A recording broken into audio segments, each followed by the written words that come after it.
on WDAY Extra. And when the first time I asked Mike, the bat signal has to go out because anytime Mike's on, there's breaking news that happens, and we got it here again today. That's just what I do. I've been in this business a long time, and I just make things happen. Land right in our lap on this Jake one. Landry, Yeah. offensive coordinator for North Dakota State, goes to apparently been reported by, and when Pete Thamel puts something out, it's pretty rock solid. Pretty gonna happen. Yep. He's going to Iowa State to be the running backs coach, which is sort of funny because the previous running backs coach at Iowa State was also from North Dakota State. He was a guy by the name of Tyler Roll, who now has gone to the Detroit Lions. Yeah. So it's all funny how that works. Apparently, just a pipeline. It's like Well, we know with players, it certainly is with coaches, right? Yeah, I mean that's the third guy that Matt Campbell has brought from North Dakota State. So Matt Campbell, stay away, leave us alone here in Fargo. But good for Jake Landry, good guy. You and I have talked before. Yeah, we talked off air about what the job he did did. A this great year. job. Yeah. He brought a different juice to the Bison offense that I didn't think had been there for a couple of years. Tyler Roll obviously did a great job and won a couple of national championships, and the numbers were unquestionable for Tyler. But I just thought things were a little less predictable this year. Maybe, I thought part of Bryce Lance becoming so good was what Jake Landry did with him. Obviously, it helped to have the quarterback they had. A 5-year quarterback. That and an offensive line that was really good with Gray Zabel, who apparently is in first-round draft talk now. It helped to have all of those pieces, but I thought Jake Landry did a great job at North Dakota State. And that, this time last year, we were talking about it. I know you texted Polisic. I did as well about Landry's qualifications coming from St. Thomas. He had spent time at Temple, spent time at Northern Illinois. But to your point, I never this year, watching the Bison or calling the games, felt a predictable call was coming. Like on 2nd and 7, I knew what was happening, and that I give full credit to Landry on that. Yeah, and I think that's and we watch so much NDSU football, and we have watched it now for 15, 20 years at a super high level in the FCS, and you could kind of see, Tim Polisic wanted to do things a certain way. Brent Vigen wanted to do things a certain way. Tim Polisic wanted to do things a certain way. Tyler did. Courtney Messingham did. Courtney Messingham, it's like that. Yep. Messingham was the guy who I think the first time around, and he had the advantage, of course, of also having a 4-year starter. Who ended up being a late round NFL draft choice in Easton Stick. But Courtney Messingham's last year in 2018, you just went, wow, is he good? Yeah. That is like, wow. The Bison offense was humming that year. And I kind of felt the same thing this year with Jake Landry. You just kind of went, they're really good offensively. No. I don't think people gave them enough credit. They scored 28 points at South Dakota in a loss. Had a 99.5-yard drive that Jake Landry won't get credit for. That gave him $1 million, yes. That's probably going to be the first thing he says in his press conference down at Ames. Is, I had a 99-yard drive. Watch this. This was pretty darn good. We lost the game, but don't ignore this. He was not. Whatever. Yeah. He's not going to get credit for that because they lost the game. But they scored 28 in Vermillion against what I thought was the best defense in FCS. They scored 28 at home against the Jags. Against South Dakota State, which I thought was the second best defense in FCS. Scored 35 they scored 35 Montana State. Against Montana State. They scored 31 or 30, whatever it was, against Mercer, which actually had a pretty good defense. The point is, the teams did not know it was coming. No. I thought that the game prep was a step above what had been happening the previous couple of years. They just a different eyeballs, some different things, and I thought the Bison really benefited from it. So here's an interesting time here, Mike, with the NFL Combine's going on. It's almost March. The Bison start spring football in 3 weeks, and now Tim Polisic's got to find the offensive coordinator. But it's a really good job. Yeah, it's an awesome job. Look at where the last where the last 3 offensive coordinators have gone. And one of them was a connection, of course, with Courtney Messingham going with Chris Kleiman to Kansas State. But then the next one went to Iowa State, and now the NFL. Right. And the next one went also to Iowa State, and it's not going to be the last stop for Jake Landry either. And you could actually say that Brent Vigen followed Craig Bohl to Wyoming and now is a head coach. And he's going to be going somewhere else. Might have this year, Washington State. But things didn't work out that way. And so it's a really good job. It's a highly desirable job. It pays well in FCS. You get access to really good quarterbacks, and it can help develop them. You have a recruiting budget. Tim Paulsek isn't done at North Dakota State either. Nope. He's going to go somewhere as well. And if he doesn't, in the next few years, they're going to win a lot of football games. And so he's going to be able to get somebody really good. And you get to work with, now we assume it's Cole Payton. I think that's the huge story as we get to spring football and to fall camp about what the quarterback. But you mentioned you get to throw to Bryce Lance. Yes. Right? So whoever is, and you get Marty Brown as your running back. Hand off to Marty Brown. Here's the pamphlet here's the championship game. I would think most valuable player. I know I went to Cam, but Bryce Lance and the freshman of the year in the FCS. Here's two guys you can work with. Cam? Let's go back. Why are you hating on Cam Miller? Cam had a great game. Bryce was really darn good too. Wow. I voted co-MVP in that game. But point being, what were we talking about? It's a really good job. I would imagine this gets filled quickly. I remember when Jake Landry went from UND, spent about 2 days there. The week he was there. Yeah, and then came here. There was the expected and predictable and stupid wailing from Grand Forks about how can you take a job with the Bison? This is why guys take a job with the Bison.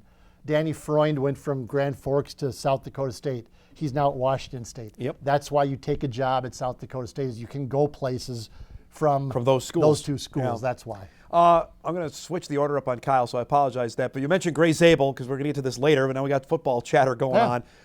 Mel Kiper yesterday has Zabel as high as 24. Daniel Jeremiah from the NFL Network has Zabel as 18.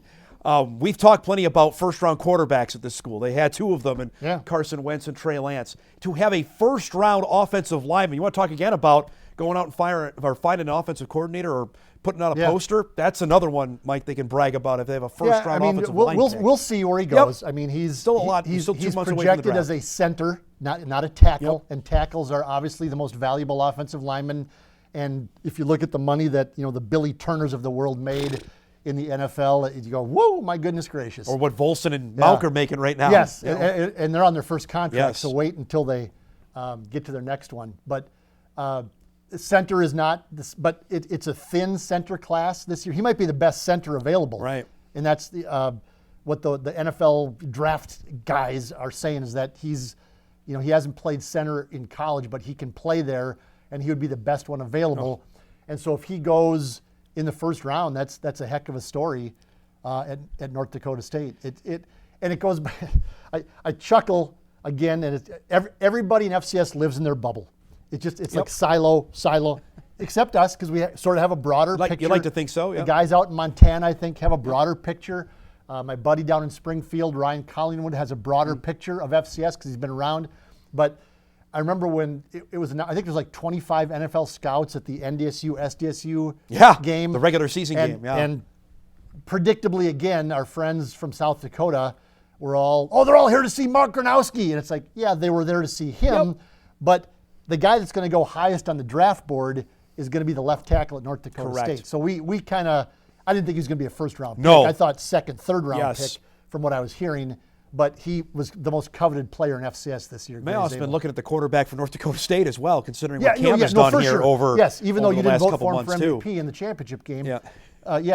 Despite that, he still might end up in the NFL. But you're right. It was those three players, and I'm sure some others as well. But it wasn't just the one guy, Gronowski. It was Gray Zabel was the most coveted player on the field that day. All right, we'll break here. Again, the news this morning that Jake Landry, Bison offensive coordinator, is leaving and taking the running backs job at Iowa State. So, Tim Paulsek, I would imagine this is quickly done, right? I don't think this lingers very long. Yeah, and I'm sure that this is not – I'm sure the second that Tyler Roll went to the Lions, I'm sure that Jake Landry was contacted quickly. Yeah. And so, Tim, I presume I haven't talked to him. I'm sure he's been working on this for a week or more. For a couple days, at least. He had some people in mind. He's got a lot of friends in the college football world. He's well connected, and he'll find somebody just fine. We'll break. We Maybe come back. Maybe the guy from Grand Forks. Right? Yeah. We'll chat some hoops when we come back. Bison and men have their regular season finale tonight. The Bison women wrapping up as we head towards Sioux Falls in the Summer League tournament next week. We'll chat about that on the BMZ right after this.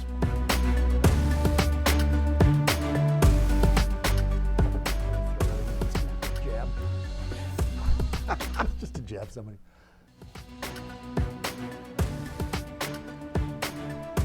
Welcome back, everybody. Bison Media Zone. Just a few minutes left as we are on the final night of the Summit League regular season for the North Dakota State men.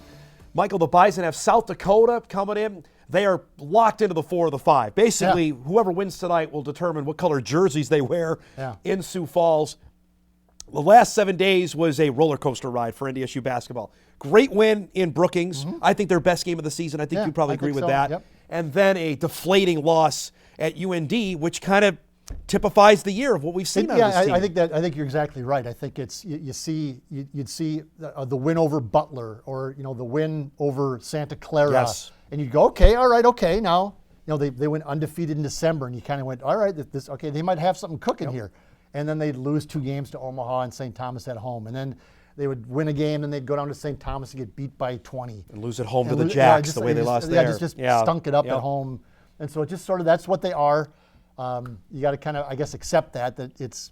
You hope that they can get hot for 3 days in a row, if you're a Bison fan or you're Dave Richmond down in Sioux Falls, but they really haven't shown that. No. They haven't shown. December they played really well. Yep. The whole month, they strung together. They were red hot. A number of games that were really, really good, back to back to back. They just haven't seen that since then, and I would have liked to seen them go up to Grand Forks, and just play better, and just. If they would have played better, they would have won the game. Yes. But it's not like UND played great, or that they. No. It was a 2-point game at the end. It was like they got out-efforted and just out-rebounded by 4 million. Yeah, by 17 rebounds. And offensive boards, just what are you doing here? Come on. And so that was disappointing to see that game up in Grand Forks. So the standings as we start the night, Omaha has already clinched a share of the championship. They have one last game coming up on Saturday. That's with Oral Roberts, by the way. ORU is not to be taken lightly. They just beat St. Thomas at home. But as we look at this, and you and I talked about it, I think, yesterday on Hot Mic, I think this is wide open. Denver could go and beat St. Thomas. That's not out of the realm of possibility. They almost did it. Right. UND's already beaten the Jackrabbits. St. Thomas has shown vulnerability. Yes. South So is Dakota Omaha, State for that has shown matter. vulnerability. North Dakota State, everybody else clearly has shown lots of vulnerability. Omaha is probably the team that you have to give them credit and say, well, they're probably the team, aside from the fact that they're in first place, is that they've probably shown the least amount of vulnerability. I think a couple of their losses were really close, 1 point, 2 point losses. Yes. Yep. And they've played, I think, the most consistently throughout the whole year. So they have to be the favorite. You got to, if you're going to go through the whole season and be the first place team, they got to be the favorite. But I don't see them rolling. It's not overwhelming. It's not a rubber stamp. No way. We've said this before. No way. It's not the Bison team from 2014 or 2020. Or the Jacks team a couple years ago. The Oral Roberts team a couple years ago. It's not that. No. And so if North Dakota State can go down to Sioux Falls and just play well for a couple days in a row, they can be in the championship game. Take your chances, then it's a one-game thing, and you take your chances. They have a guy that can put on their back, and that's Jackson Money. And the kind of year he's had, Mike, obviously he leads the league in scoring. He's been sensational, I think, a good majority of the season. Is he going to be the player of the year? I don't think so. He'll be in the conversation, but I think it's going to Sutton of Omaha. Okay. That's my vote. And that's Markel probably, Sutton would get the vote. And that's probably fair. But since Omaha's going to win the league. Right. It's him, Oscar Clough, and Money. Those are the three. And I was in this conversation with somebody the other day, and they said, well, Clough. And I said, well, but they're going to be a third-place team. Yep. And Jackson has maybe been most valuable to North Dakota. Without Jackson Money, North Dakota State is not. I was going to say 8 wins, 9 wins, maybe. And so if you want to look at it that way, but he's going to be he could be a fifth-place team, right? Correct. At worst, if they lose tonight, right. That's what I mean. Is that at worst they could be a fifth-place team, best fourth-place team.